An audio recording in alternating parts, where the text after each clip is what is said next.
నమస్తే, welcome to our channel. Tirumala Tirupati Shri Venkateswara Swamy చెంతలో మద్యం సీసాలు కలకలం సృష్టించిన సంగతి మనకు తెలిసిందే. మరి దీని వెనకాల ఎవరున్నారు అనే వాస్తవాలు కూడా బయటకు రావడం, మరి టీటీడీ వంటి పవిత్రమైనటువంటి ఆలయాలను అడ్డు పెట్టుకుని రాజకీయం చేయడం ఎంతవరకు కరెక్ట్? ఒక పక్క కల్తీ నెయ్యి, పరకామనే అంశం, ఇటువంటి అన్నీ కూడా కోర్టు సన్నిధంలో ఉండగా కూడా రాజకీయాలు చేయడం ఎంతవరకు కరెక్ట్ తెలుసుకునే ప్రయత్నం చేద్దాం. దీన్ని విశ్లేషించడానికి మనతో పాటుగా ఉన్నారు సీనియర్ జర్నలిస్ట్ సత్యమూర్తి గారు. నమస్తే సార్. నమస్కారం అండి. ఓ పక్క కల్తీ నెయ్యి అంశం కానివ్వండి, పరకామణి కేసు కానివ్వండి, ఇవన్నీ కూడా కోర్టుల్లో నడుస్తూ ఉన్నాయి. దానిపైన ఇన్వెస్టిగేషన్ కూడా సాగుతూ ఉన్నాయి సార్. కానీ మళ్ళీ టీటీడీ వంటి పవిత్రమైనటువంటి స్థలాల్లో మద్యం సీసాలు వేయడం, దాన్ని మళ్ళీ సోషల్ మీడియాలో పోస్ట్ చేయడం, అదంతా రాజకీయ లబ్ధి కోసం ఇటువంటి చర్యలు పాల్పడడాన్ని ఏ విధంగా చూడాలంటారు? అంటే తిరుమలలో కౌస్తుభం దగ్గర ఈ మద్యం బాటిల్స్ తీసుకొచ్చి పడేసి దాని మీద సోషల్ మీడియాలో రచ్చ చేసి భూమన కరుణాకర్ రెడ్డి వచ్చి డైరెక్ట్గా మద్యం బాటిల్స్ దొరుకుతున్నాయి కొండ మీద అని చెప్పి చెప్పటం, ఇదంతా కూడా దీన్ని పోలీసులు ఈ కుట్రని భగ్నం చేయటం అనేది ఇటీవల జరిగిన ఒక అతిపెద్ద పరిణామం. అంటే తిరుమల కొండని మొదటి నుంచి కూడా జగన్మోహన్ రెడ్డి అధికారంలో ఉన్నప్పుడు, అధికారం కోల్పోయిన తర్వాత తిరుమల కొండని టార్గెట్ చేసుకున్నాడు. తిరుమల కొండ పవిత్రతని దెబ్బతీయటానికి అధికారంలో ఉన్నప్పుడు రకరకాల ప్రయోగాలు చేశారు. అందులో ప్రధానంగా లడ్డూ క్వాలిటీని తగ్గించటం. లడ్డూ క్వాలిటీని అంటే తిరుమల వెంకటేశ్వర స్వామి పవిత్రత అంతా కూడా లడ్డూలోనే దాగి ఉంటుంది. అంటే ఆ లడ్డూ ప్రసాదం అనేది తిరుపతి వెళ్ళలేని వాళ్ళు లడ్డూ ప్రసాదాన్ని కళ్ళకద్దుకొని తీసుకొని వెంకటేశ్వర స్వామి మనల్ని అనుగ్రహించాడు అన్న తృప్తి పొందుతుంటారు. అటువంటి తిరుపతి లడ్డూని, ఆ లడ్డూ విశిష్టతని, ఆ లడ్డూ పవిత్రతని తగ్గించటం ద్వారా, దెబ్బతీయటం ద్వారా హిందువుల మనోభావాలని అతి దారుణంగా దెబ్బతీయాలి అన్న కుట్రని చాలా పకడ్బందీగా అమలు చేశారు. జగన్మోహన్ రెడ్డి ముఖ్యమంత్రిగా ఉన్న టైంలో మొత్తం కొండ మీద ఎన్ని అరాచకాలు జరిగినాయో, ఎంతమంది అంటే మాడవీధుల్లో పందులు తిరిగినప్పుడు ఆ వార్తని ఎవరైనా ప్రసారం చేస్తే ఆ జర్నలిస్టుల మీద కూడా కేసులు పెట్టారు. అసలు అక్కడ ఏమీ జరగలేదు, జరగకపోయినా తప్పుడు ప్రచారం చేస్తున్నారు అని జర్నలిస్టుల మీద, సోషల్ మీడియా యాక్టివిస్టుల మీద కేసులు పెట్టిన వీళ్ళు ఇప్పుడు ఏం చేస్తున్నారంటే వాళ్ళే తీసుకొచ్చి మద్యం బాటిల్స్ పెట్టడం, వాళ్ళే తీసుకొచ్చి తిరుమల అపవిత్రమైంది అని చెప్పి వాళ్ళే అక్కడ ఒక డ్రామా క్రియేట్ చేయటం, ఆ డ్రామాని తీసుకొచ్చి మొత్తం సోషల్ మీడియాలో ప్రచారం చేయడం, ఇటువంటి కార్యక్రమాలని యథేచ్ఛగా చేస్తూ ఉన్నారు. అంటే అధికారంలో ఉన్నప్పుడు వాళ్ళ చేతుల్లో అధికారం ఉంది కదా అని చెప్పి మొత్తం ఈ కల్తీ నెయ్యి తీసుకొచ్చి లడ్డూ పవిత్రత మొత్తాన్ని దెబ్బతీయటం, ఆ తర్వాత వెంకటేశ్వర ఆస్తుల్ని వేలం వేయాలని ప్రయత్నం చేయటం, ఆ తర్వాత మీకు గోవిందరాజ స్వామి టెంపుల్లో బంగారానికి కొట్టేయటం, ఇటువంటివన్నీ చేయటం ద్వారా ఏంటి అంటే ఒకవైపేమో హిందువుల మనోభావాలని దెబ్బతీయటం, రెండో వైపేమో వాళ్ళ అక్రమ సంపాదన దాన్ని ఫుల్ఫిల్ చేసుకొని కోట్లాది రూపాయలు వెనకేసుకోవటం. ఇప్పుడు ఈ కల్తీ నెయ్యి కేసులో జరిగింది అదే కదా. వాళ్ళకి నష్టం ఎవరికి? హిందూ భక్తులకి నష్టం. లాభం ఎవరికి?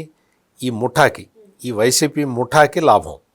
అంటే జగన్మోహన్ రెడ్డి బాబాయిలకి, లేకపోతే ఆయన రిలేటివ్స్కి, వాళ్ళకి లాభం. ఈ తరహాలో అధికారంలో ఉన్నప్పుడు అక్రమాలు యథేచ్ఛగా కొనసాగించిన జగన్మోహన్ రెడ్డి అండ్ బ్యాచ్ ఇప్పుడు తిరుమల పవిత్రతని దెబ్బతీసే విధంగా ఒకటి కాదు, రెండు కాదు, మీకు క్యూ లైన్లో ఆవిడ వైసీపీ లీడర్ ఒకడు వచ్చి వాడు నాకు పాలు కావాలి, నాకు పాలు ఇవ్వట్లేదని చెప్పి గొడవ చేయటం, దాన్ని టీటీడీ ఎంప్లాయీ ఒకడు వీడియో చేసి దాన్ని సాక్షి మీడియాకి ఇస్తే సాక్షి మీడియా వాళ్ళు మొత్తం ప్రచారం చేయటం దగ్గర నుంచి అలిపిరిలో మాంసాహారాన్ని యథేచ్ఛగా హోటళ్లలో అమ్ముతున్నారని చెప్పి ఒక బోర్డు ఫోటో తీసి దాన్ని ప్రచారం చేయటం. నిన్న మొన్న ఈ కల్తీ ఈ మద్యం బాటిల్స్ ఉన్నాయి కదా, వాటిని తీసేళ్ళి అక్కడ పడేసి వాటిని ప్రచారం చేసింది ఎవడు అంటే సాక్షి రిపోర్టరు, ఫోటోగ్రాఫర్లు, వీళ్ళందరూ. అంటే సాక్షి మీడియాని మొత్తం అక్కడ ప్రచారం చేసి మొత్తం వాళ్ళందరినీ మోహరించి అక్కడ వాళ్ళందరూ కూడా ఇదే పనిలో ఉన్నారు. తిరుమల పవిత్రతకి సంబంధించిన ఐటమ్స్ ఏమి దొరక్కపోతే వాళ్ళే క్రియేట్ చేస్తూ ఉన్నారు. ఎంత బాధాకరమో మీరు ఆలోచించండి ఒకసారి. అంటే సార్, అధికారంలో ఉన్నప్పుడు మీరు అన్నట్టుగానే అవినీతి చేసి అక్రమ సంపాదనలు అవి అయిపోయాయి. ఇప్పుడు అధికారం కోల్పోయిన తర్వాత టీటీడీ వంటి పవిత్రమైన స్థలాన్ని ఉపయోగించుకుని రాజకీయ లబ్ధి పొందడం ఎంతవరకు కరెక్ట్? అంటే మరి వీటన్నిటినీ కూడా ప్రజలు గమనిస్తూనే ఉన్నారు కదా, అయినా వైసీపీ ఎందుకు ఆ విధంగానే అడుగులు వేస్తూ ఉంది? అంటే వాళ్ళకి ఏంటి అంటే, ఇప్పుడు కూటమి ప్రభుత్వం వచ్చిన తర్వాత మళ్ళీ ఆలయాల్ని అన్ని ఆలయాలని కొంచెం వాటి పవిత్రతను పెంచడానికి రకరకాల చర్యలు తీసుకుంటూ ఉన్నారు. పవన్ కళ్యాణ్ లాంటి వ్యక్తి అయితే సనాతన ధర్మం గురించి పబ్లిక్లోనే మాట్లాడుతూ ఉన్నాడు, సనాతన ధర్మాన్ని సపోర్ట్ చేస్తూ ఉన్నాడు.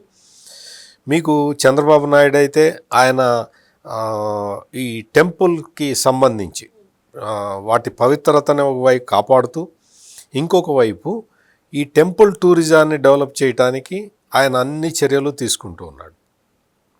అంటే భక్తులు ఎక్కువ మంది రావాలి ఈ ప్లేసులకి అనేది చంద్రబాబు నాయుడు ఉద్దేశం.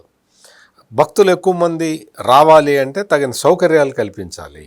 సౌకర్యాలు కల్పించే క్రమంలో మొత్తం రాష్ట్ర ప్రభుత్వం నిధులు ఖర్చు పెట్టడమే కాకుండా ఈ మొత్తం అంటే ఈ టూరిజానికి సంబంధించిన ప్యాకేజీలు డెవలప్ చేయటం, కేంద్ర ప్రభుత్వం స్కీమ్ ఉంది, ఆ స్కీమును ఉపయోగించుకోవటం, ఇటువంటివన్నీ కూడా చేయటానికి కూటమి ప్రభుత్వం రకరకాల చర్యలు తీసుకుంటున్నది. ఇవన్నీ తీసుకుంటే మరి ప్రభుత్వానికి మంచి పేరు వస్తుంది కదా, హిందువుల్లో విశ్వాసం పెరుగుతుంది కదా. అది పెంచకుండా ఉండాలంటే ఏం చేయాలి అంటే మీకు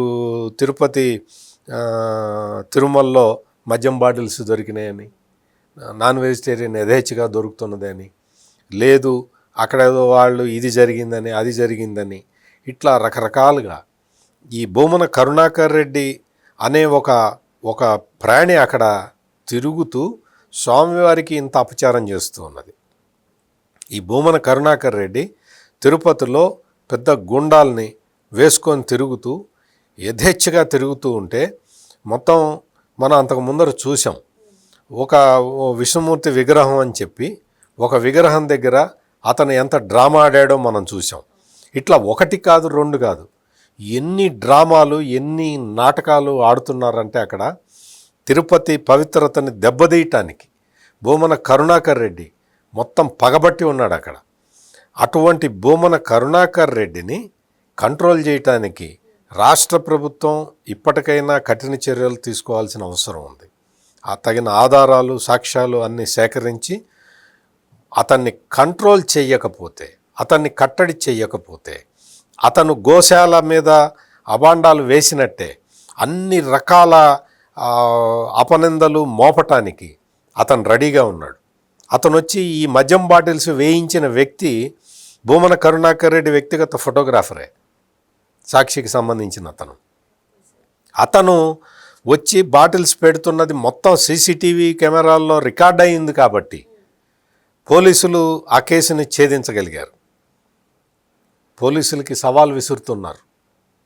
ఆ కౌస్తుభం గెస్ట్ హౌస్ పోలీసులకి సంబంధించిన అక్కడే తీసుకొచ్చి మీరు ఈ బాటిల్స్, మద్యం బాటిల్స్ పెట్టి పోలీసులు చేతైతే దమ్ముంటే పట్టుకోండి అని చెప్పి సవాల్ విసరటం భూమన కరుణాకర్ రెడ్డి. అక్కడ పోలీసులు కూడా గ్రహించాలి, పోలీసులు కూడా గుర్తించాలి. పోలీసులు కూడా ఇంకా ఉపేక్షిస్తే నిజంగా ప్రభుత్వానికి చెడ్డ పేరు వస్తుంది.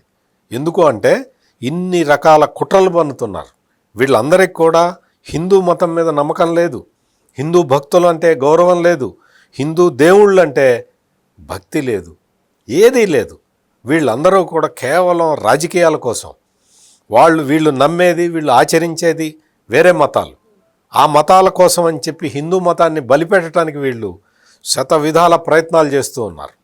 దీన్ని పోలీసులు మరి ముఖ్యంగా పోలీసులు దీని మీద కోటి కళ్ళతోటి నిఘా వేయాలి, నిఘా వేసి పట్టుకోవాలి.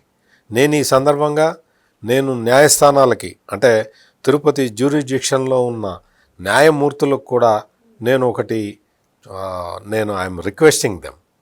నేను చాలా ఆవేదనతోటి తిరుపతి ప్రాంతంలో ఉన్న కోర్టులు, ఆ కోర్టులకి వాటిట్లో ఉన్న న్యాయమూర్తులకి నేను చేసే విజ్ఞప్తి ఏంటి అంటే, మీరు ఈ భక్తికి సంబంధించినవి ఏదైనా కేసులు లోకల్ పోలీసులు కేసులు ఫైల్ చేస్తే ఆ కేసుల్ని మీరు చట్టపరంగా లేదు మీరు భారతీయ శిక్షా స్మృతి వీటికి సంబంధించి భారతీయ న్యాయ సంహిత కేసు సెక్షన్లు వాటికి సంబంధించి కాకుండా బియాండ్ మీరు ఆలోచించాలి దయచేసి. This is my request.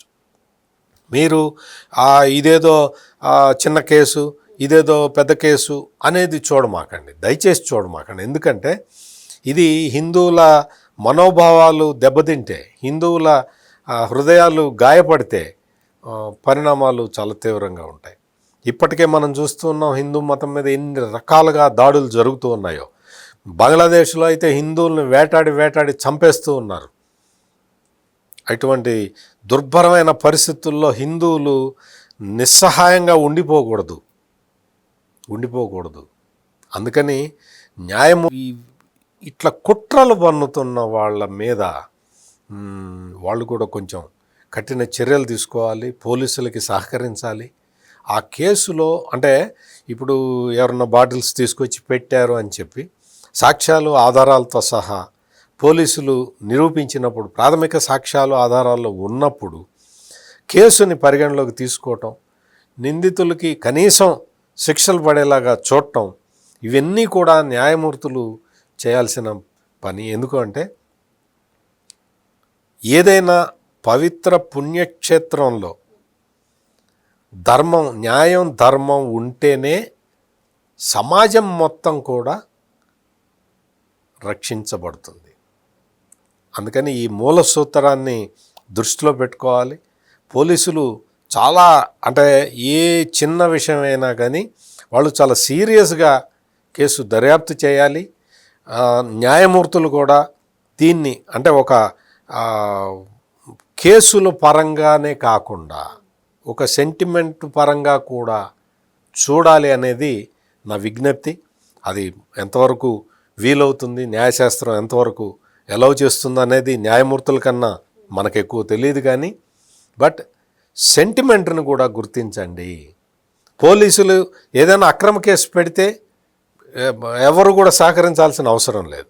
కానీ పోలీసులు సక్రమ కేసు పెట్టినప్పుడు దాని తీవ్రతని గమనించి తగిన చర్యలు తీసుకోవాల్సిందిగా న్యాయమూర్తులను కూడా కోరుతున్నాం. ఎందుకంటే న్యాయస్థానాలకి మించిన దేవుడు దైవత్వం ఇంకెక్కడ ఉండదు కదా. అందుకని న్యాయస్థానాలు కూడా ఈ అంశాన్ని పరిగణలోకి తీసుకోవాలని నా విజ్ఞప్తి. అది ఎంతవరకు న్యాయబద్ధంగా ఎంతవరకు చేస్తారనేది వాళ్ళకన్నా తెలిసిన వాళ్ళు ఎవరు ఉండరు. కానీ తిరుపతికి సంబంధించిన తిరుమల పవిత్రతకి సంబంధించిన అంశాల్లో మాత్రం పోలీసులు ఇంకా స్ట్రిక్ట్గా ఉండాలి. మీకు పోలీసులు అంటే తిరుపతి జిల్లాకి సంబంధించిన పోలీసుల్లో ఇంకా ఎవరైనా సరే వైసీపీ కోవర్టులు ఉంటే దయచేసి వాళ్ళందరూ కూడా మనసు మార్చుకోవాలి. లేకపోతే అంటే ఎందుకు చెప్తున్నానంటే మీకు పోలీసు ఉద్యోగం వచ్చింది మీకు మీ అర్హతను బట్టి, అంతే తప్ప మీకేదో భూమన కరుణాకర్ రెడ్డో లేకపోతే జగన్మోహన్ రెడ్డో దయతో భిక్ష పెట్టింది కాదు. అందుకని మీరు జాగ్రత్తగా ఉండండి. స్వామివారి పవిత్రతని కాపాడటానికి అదొక్కటే పవిత్రమైన లక్ష్యంగా మీరు పెట్టుకొని పనిచేయండి. కేసులు పకడ్బందీగా మీరు ఛేదించండి, సాల్వ్ చేయండి, కేసులు పెట్టండి.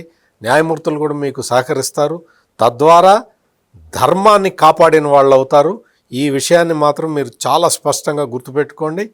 తిరుమల తిరుపతి దేవస్థానం కూడా ఎటువంటి అంటే ఇటువంటి నేరాలని ఎక్కడా ఉపేక్షించకుండా తిరుమల తిరుపతి దేవస్థానం బోర్డు కూడా ట్రస్ట్ బోర్డు కూడా చాలా జాగ్రత్తగా ఉండాలి.